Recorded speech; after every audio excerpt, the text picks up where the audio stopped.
region in that division, but the line-up's very different, and expect to be hearing a lot from our new rival championship managers. Donovan Blake assesses the hopes of Ipswich and Peterborough.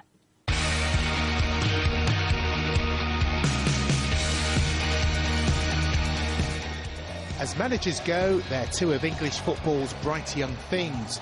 Former teammates at Manchester United, now rival bosses in the Championship. Ipswich's Roy Keane has already enjoyed Championship success with Sunderland, and that's the challenge facing Peterborough's Darren Ferguson, having got there in 2 seasons. Memories of that promotion-clinching afternoon in Colchester still fresh. Well, that was then, but this is now, and this is the squad that Darren Ferguson's built to compete in the Championship. No wholesale changes, just a few tweaks. We're perhaps going to be the unknown quantity in the league. Obviously teams will know about us, and there's been a lot of clubs watching us over the last couple of seasons, watching our players and what have you. So, but like I say, we're going to make sure we enjoy it, and we'll be ready for it, I think.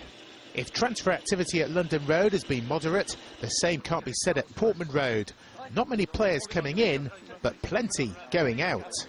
And some departures have caused a bit of a surprise among Ipswich supporters, not least the sale of Jordan Rose. Just days after scoring against Colchester at that goal in a pre-season friendly, he was sold to Huddersfield.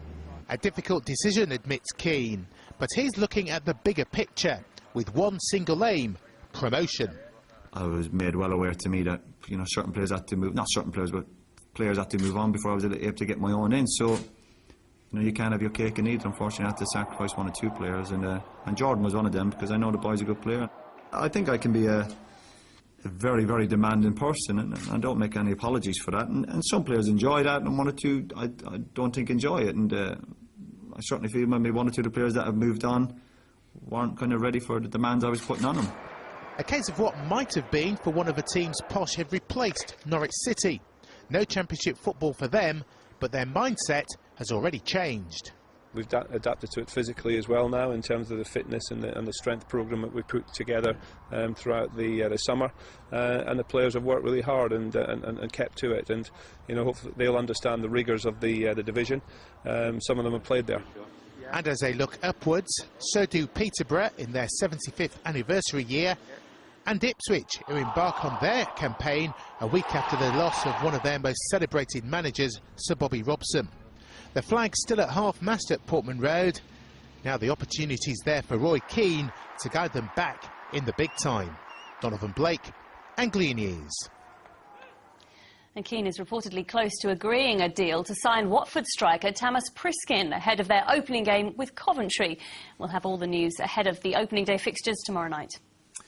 And with the kick-off looming in the Blue Square Premier Division, there's another big change at Cambridge United. Just days after we told you about Martin Ling's shock resignation, 9 days in charge as manager, Chairman George Rolls has also quit the club. Director Paul Barry replaces him as interim chairman ahead of a board meeting next Monday. The player coach, Paul Carden, will take charge of the team for their opening game now against Barrow. On. Now, not many of us change careers during our lives, but not many make the kind of swap that Beccy Godsmark from Camborne in Cambridgeshire decided on. An interesting one. She went from beauty salons to building sites after quitting her job as a beautician to become a plasterer. Claire McGlasson has been to meet her.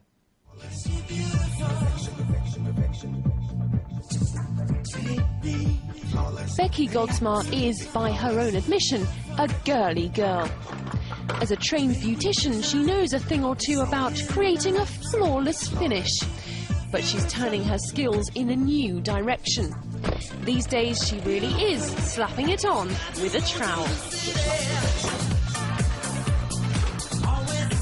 It's quite artistic, the same as like the makeup side of things would be, but a lot more physical. I don't sweat quite so much doing someone's nails, so. And my girly friends, you know, do think I'm a bit mad to be doing something like this, but they know I enjoy it.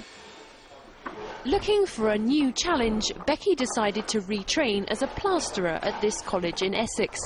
She was so successful, she's now the teacher. So what do the boys think?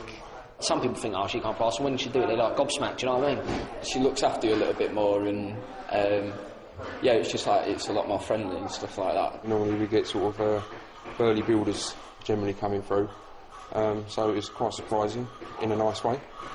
You can take off. Beccy proves she's a patient teacher. Let's just take it off one go, yeah? She is blazing a trail, but she's still a novelty in a man's world. Only 1 in every 100 construction workers are women. But I don't think I'll be swelling the numbers. Oh!